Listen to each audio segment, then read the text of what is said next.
Oi, eu sou o professor Antônio César e essa é a 10ª videoaula do curso de Física 1. Nesse vídeo nós vamos tratar da segunda lei de Newton e a ela nós associamos a conhecida, a famosa expressão força igual a massa vezes aceleração. É essa equação que vai ser o ponto de partida da discussão que faremos hoje. Eu quero analisar duas situações experimentais que vão nos permitir entender a relação entre força e aceleração e qual o papel da massa nesse contexto. Na primeira situação experimental, eu estou considerando um objeto que eu estou chamando de C1 sobre um plano horizontal. Nós aplicaremos uma força F1 sobre esse objeto e, supondo que não há atrito entre a mesa, entre o plano horizontal, e o objeto C1, a ideia é que essa força F1 produza um movimento, ponha o corpo C1 em movimento, caso ele inicialmente esteja em repouso. Na verdade, nós vamos considerar como condição inicial que C1 estava em repouso e ele entra em movimento a partir do momento que a força F1 é aplicada sobre ele. Se nós fizermos medidas de posição em função do tempo, ao longo do movimento do corpo C1, nós vamos observar que, sendo F1 uma força constante, ou seja, uma força de módulo constante, o movimento adquirido por C1 vai ser um movimento retilíneo uniformemente variado. E aí nós temos duas informações interessantes sobre a aceleração. Ela é paralela à força e o seu módulo também vai ser constante. É interessante perceber que, se F1 é constante, a velocidade é variável no tempo, mas a aceleração essa vai ser constante durante todo o movimento. O que nós vamos fazer agora é mudar a força F1. Eu quero ver, mudando a força, de que maneira isso vai afetar a aceleração. Para realizar esse teste, nós vamos dobrar o valor da força, certo? Então eu vou aplicar sobre C1 uma força F2, cujo módulo ele vai ser 2 vezes o módulo de F1. E eu vou repetir exatamente o mesmo experimento. C1 inicialmente em repouso, aplica-se a força F2, ele entra em movimento e eu vou fazer medidas de posição em função do tempo. Quando eu faço essa análise, a nova aceleração, a aceleração A2, ela é paralela à força F2, só que quando eu meço o módulo da aceleração 2, ela é 2 vezes o módulo da aceleração 1. Se eu repetir esse experimento mais uma vez, porém triplicando a força, agora eu tenho uma F3 cujo módulo é 3 vezes F1 e repito exatamente o mesmo experimento, o que eu vou obter como resultado é não só uma aceleração A3 paralela a F3, como o módulo dessa aceleração 3 vezes o módulo da aceleração A1. Repetindo esse experimento recursivamente, ou seja, aplicando uma força F4 4 vezes, cujo módulo é 4 vezes o módulo de F1, uma força F5, cujo módulo é 5 vezes o módulo de F1, os resultados vão ser os mesmos. Ou seja, eu vou ter uma aceleração paralela à força e, comparado ao módulo de A1, essa aceleração, a nova aceleração vai ser igual, no caso, se eu tiver F4 igual, o módulo de F4 igual a 4 vezes o módulo de F1, eu vou ter uma aceleração A4, cujo módulo é 4 vezes o módulo de A1. Se eu tiver uma força F5, cujo módulo é 5 vezes o módulo de F1, a aceleração A5 vai ser igual a 5 vezes o módulo da aceleração, vai ser igual a 5 vezes o módulo da aceleração A1. Então isso mostra que existe uma relação de proporcionalidade entre a força, aqui eu estou considerando a resultante das forças sobre o objeto, e a aceleração. Eu falei lá em F1, F2 e F3, mas essas eram as forças resultantes na direção de movimento. Tá? Se eu fosse considerar as demais forças que atuam sobre o corpo C1, que atuaram sobre o corpo C1 nas repetições do experimento, eu levaria em consideração a força-peso e a reação normal de contato. Mas essas duas são forças na direção perpendicular ao plano horizontal e elas não vão contribuir para o movimento. Tá? A única que contribui para o movimento é a força F1, e se eu fosse calcular a resultante das forças sobre o corpo C1, certamente eu teria no primeiro passo, na primeira execução do experimento, F1, na segunda execução do experimento, F2, na terceira, F3 e assim sucessivamente. É por isso que eu posso dizer que a força resultante sobre o corpo C1, ela é, ou num contexto mais geral, a força resultante ela é proporcional à aceleração. A aceleração impressa sobre o corpo é diretamente proporcional à força resultante sobre o mesmo.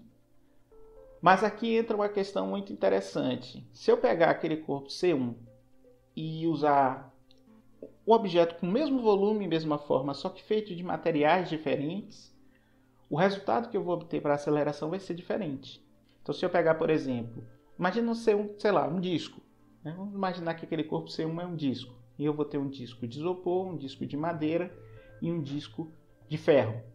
Se eu repetir aqueles experimentos, né, aplicando a força F1, F2 e F3, nas mesmas condições, eu mantenho a relação eu mantenho a aceleração paralela à força, essa condição se mantém, e eu vou ter que a aceleração ela vai variar da mesma forma, proporcionalmente à força. Essas informações se mantêm. O problema é que, para cada material, a aceleração que eu vou medir vai ser diferente.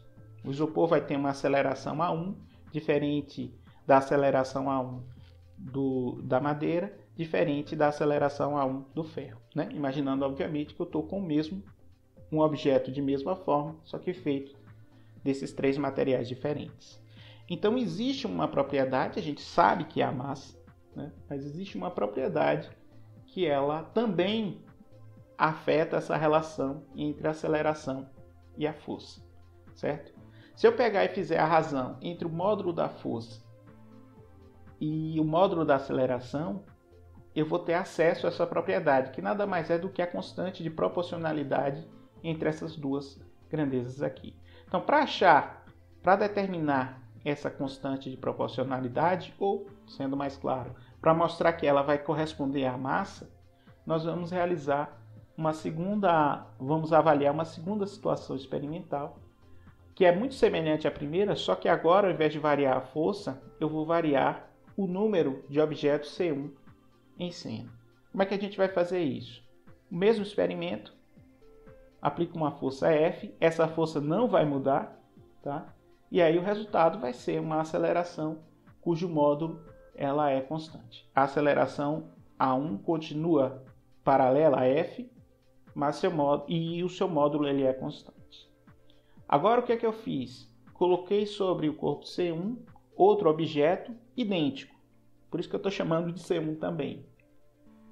Quando eu repito o experimento agora nessa nova configuração, né, quando eu repito o experimento considerando agora esses dois objetos, o que eu tenho como resultado é uma aceleração A2, que é paralela a F, mas cujo módulo é a metade do módulo de A1. Se eu repito esse experimento considerando agora três objetos C1, aplicando a mesma força F, eu vou ter uma aceleração A3 paralela a F, porém 1/3 da aceleração A1. Então, essa condição aqui nos mostra que o aumento da massa, que é o que a gente está fazendo aqui, faz com que a aceleração diminua se eu mantiver a força constante. Então, essa é a conclusão que nós chegamos. A constante de proporcionalidade entre a força e a aceleração mede a resistência do corpo à mudança de movimento, ou seja, quantifica a inércia do corpo. A constante é denominada de massa inercial. Porque eu estou falando em resistência. Vejam que aumentar a massa inercial fez com que a aceleração ela diminuísse, certo? E é uma relação de proporção inversa. Então, se eu aumento 3 vezes a massa, foi o que aconteceu lá, né? Por exemplo, considerando a segunda realização do experimento, eu dobrei a massa. Ao dobrar a massa, a aceleração caiu à metade.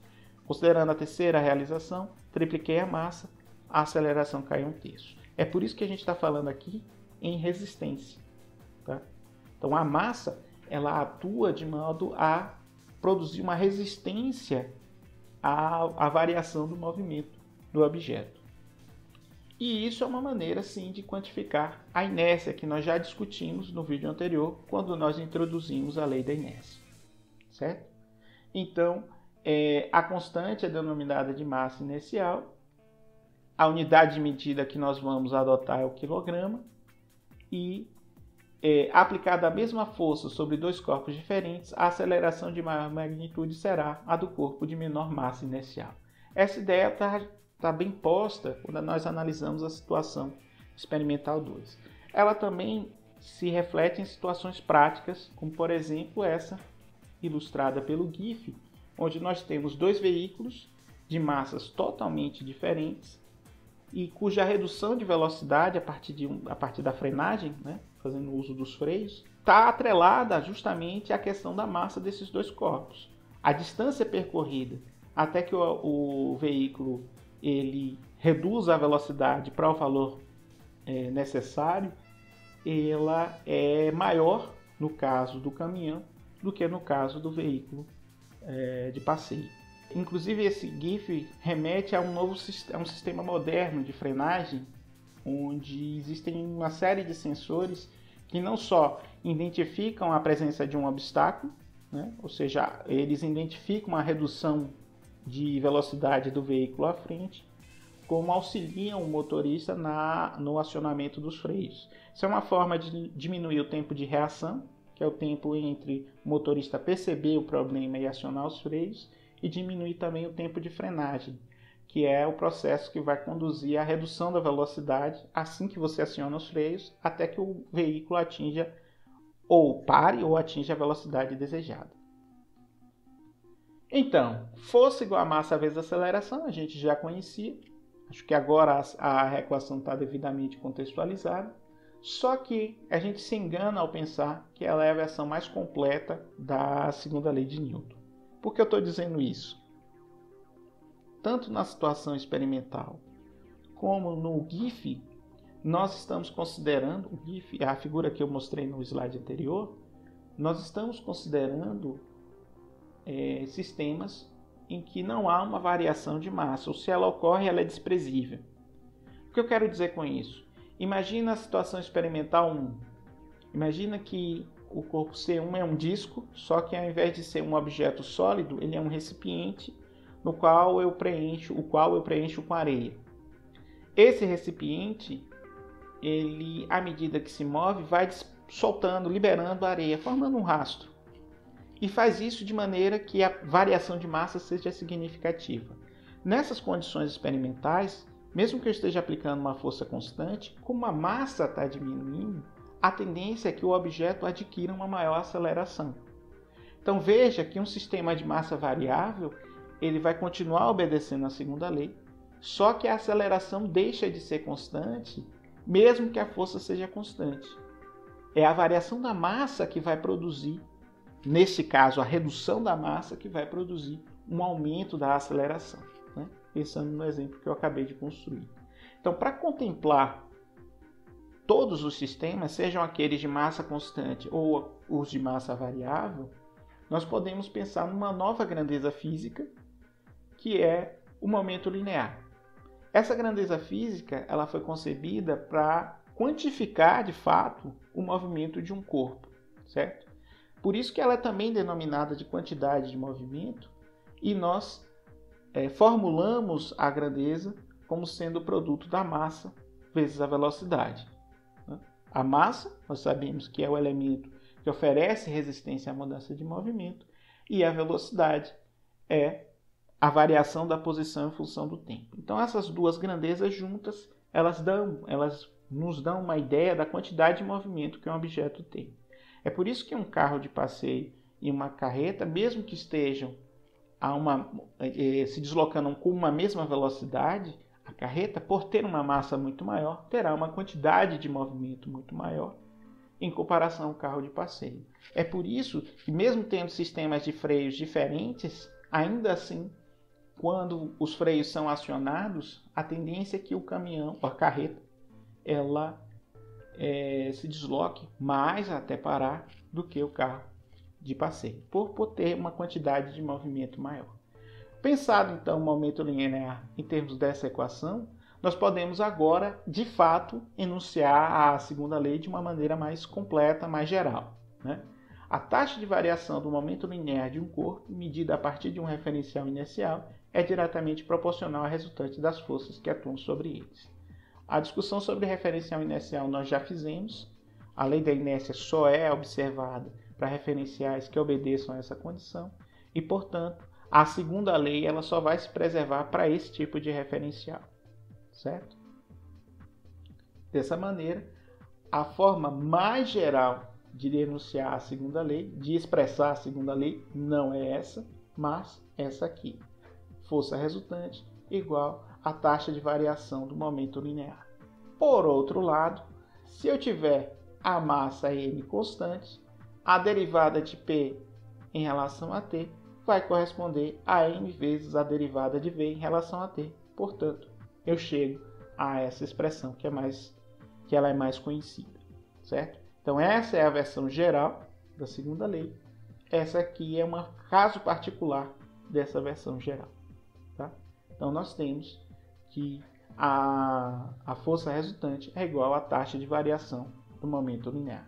Essa formulação é importante, essa condição ela é importante porque a partir dela nós seremos capazes de definir mais à frente um dos primeiros princípios de conservação da mecânica, que é o princípio de conservação do momento linear. Mas isso faremos mais à frente no curso.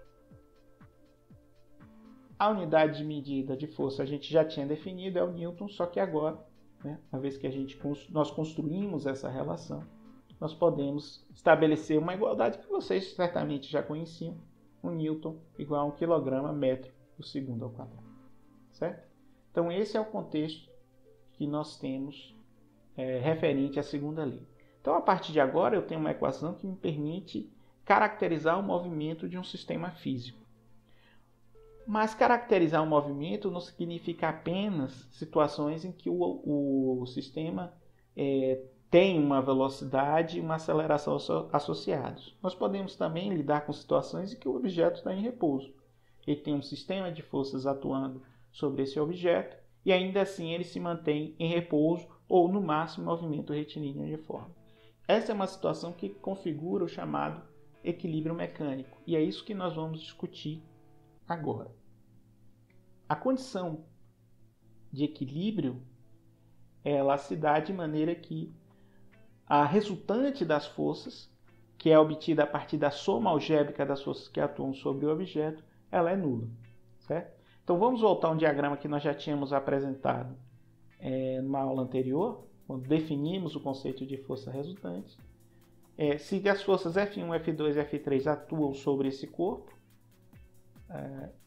estou representando o corpo levando em consideração o conceito de partícula,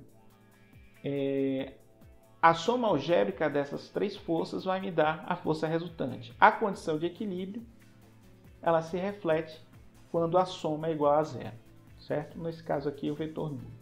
Se eu tentar escrever essa equação em termos das componentes, considerando F1, F2 e F3 com as três componentes espaciais, nós temos um sistema de três equações aqui. F1x mais F2x mais F3x igual a zero, F1y mais F2y mais F3y igual a zero, F1z mais F2z mais F3z igual a zero. Vejam que eu só trato as componentes que estão na mesma direção, né? Então F1x, F2x e F3x, ou seja, só as componentes x, aqui só as componentes y, só as componentes z. Não posso misturar, nessas relações aqui, eu não posso misturar componentes que estão em direções diferentes. Isso tem que ficar bem claro para evitar erros na hora de resolver certos tipos de questões ou de problemas. Num caso geral, onde eu tenho N forças atuando sobre o corpo, eu vou escrever a resultante, ela continua sendo nula, e eu somo todas as forças e elas serão iguais ao vetor nulo. Okay? Isso, é importante frisar, vale não apenas para um objeto em repouso. Se o objeto estiver em movimento retilíneo uniforme, ou seja, a velocidade constante tanto em direção, sentido, quanto em módulo, a resultante das forças sobre o objeto ela é igual a zero. Ou, num caso mais particular, não há forças atuando sobre esse objeto. Então essas são as duas circunstâncias que nós podemos considerar. Vamos aplicar essa condição num exemplo onde eu estou considerando um bloco de massa M preso por um fio ideal, vou explicar daqui a pouco o que isso significa, a uma parede vertical em repouso sobre uma rampa perfeitamente lisa, estou ignorando o atrito, que forma um ângulo θ em relação ao solo.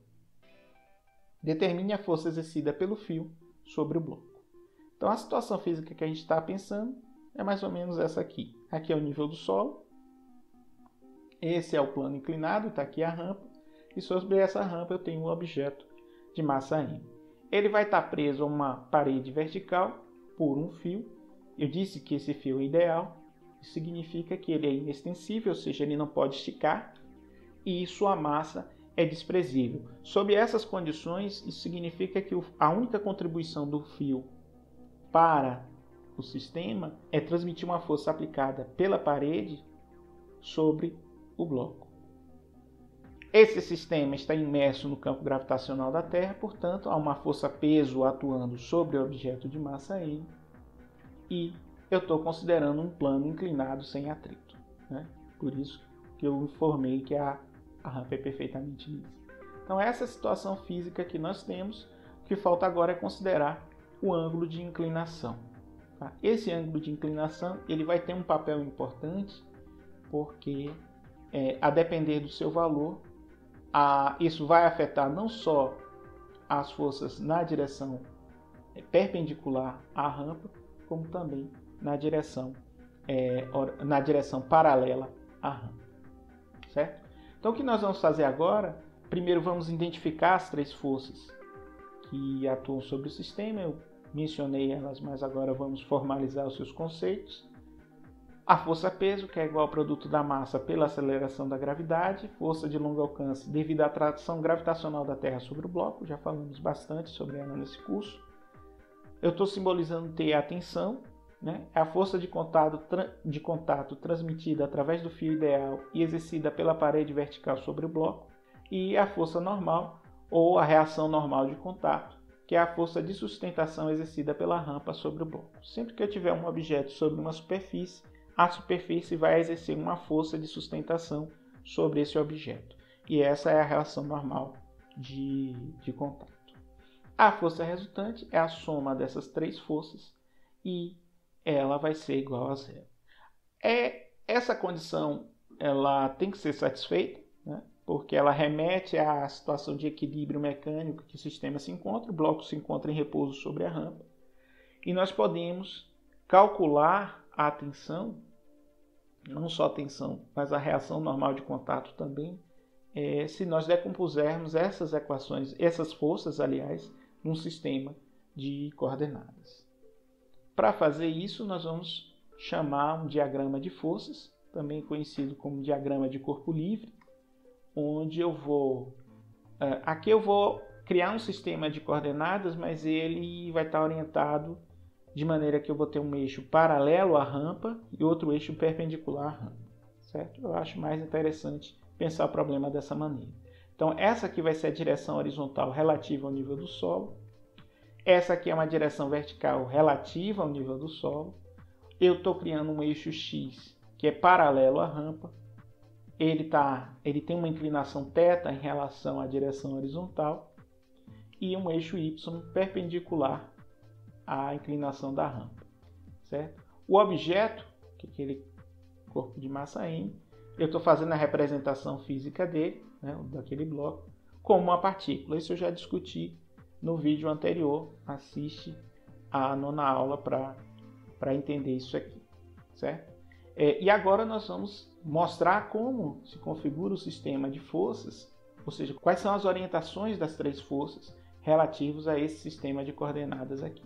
Então, partindo do objeto, eu vou ter uma força-peso na direção vertical para baixo, né?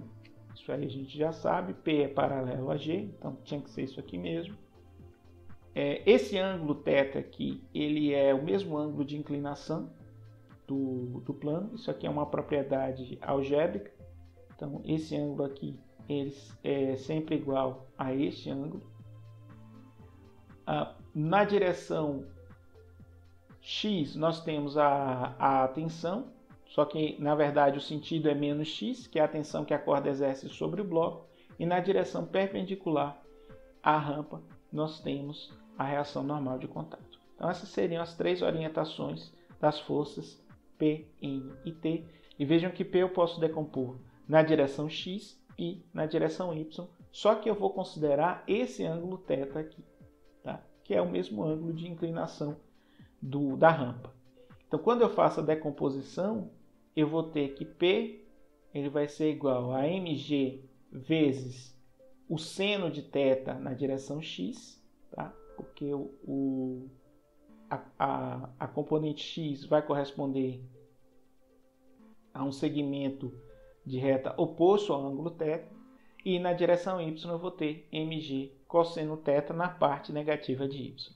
Tá? Então, o que eu acabei de falar, eu vou escrever em termos do sistema de coordenadas dessa maneira aqui. Então, P igual a mg seno θx menos mg cosseno θy. O ângulo θ é o ângulo que o vetor peso faz com a direção y. A componente y é negativa, a componente x vai ser positiva. A tensão está no sentido negativo de x, a reação normal contato no sentido positivo de y. Somando as três equações, eu vou ter essas componentes aqui, e aí eu agrupo as componentes que estão na mesma direção. Essa componente x da força-peso, eu vou agrupar com a componente x da tensão. Essa componente y da força-peso, eu agrupo com a componente y da reação normal de contato. Escrito dessa maneira, nós temos aqui o vetor força resultante, ele é igual a zero, portanto, eu tenho um sistema de equações aqui, onde a primeira equação é mg seno θ menos t igual a zero, a segunda equação é n menos mg cosseno θ igual a zero. Então, desse modo, pegando a componente x, eu tenho esse sistema de equações, eu tenho essa equação, melhor dizendo, e aí eu vou ter t igual a mg seno θ. Se eu conheço a massa e o ângulo de inclinação, uma vez que g é 9,8 metros por segundo ao quadrado, eu calculo a tensão a tensão exercida pelo fio sobre o bloco, certo? Novamente, se eu conheço a massa e o ângulo de inclinação, eu também consigo determinar qual é a força exercida pela rampa sobre o bloco. Com isso, eu tenho todas as informações que eu preciso. No enunciado do problema, eu queria encontrar essa grandeza aqui. Tá? Eu posso fazer coisas diferentes. Por exemplo, se eu conheço quem é a tensão e quem é a reação normal de contato, se eu conheço o valor dessas duas grandezas físicas, eu consigo agora determinar o módulo da força-peso. Consequentemente, como eu posso determinar a massa, uma vez que eu já conheço G, sei que é 9,8 metros por segundo ao quadrado, e eu posso também, a partir da razão entre T e N, eu obtenho a tangente de θ. Conhecendo a tangente de θ, eu consigo estabelecer quem é o ângulo de inclinação da rampa. Então, seriam formas de a gente trabalhar essas informações. Bem, pessoal, é isso. Esse era o conteúdo da nossa 10ª videoaula. Na próxima videoaula eu vou tratar de situações onde nós temos uma força resultante não nula, então um movimento acelerado. Eu tenho um objeto em movimento acelerado, e também nós já vamos tratar de situações onde atuam forças de atrito. No mais, é só isso e até o próximo vídeo.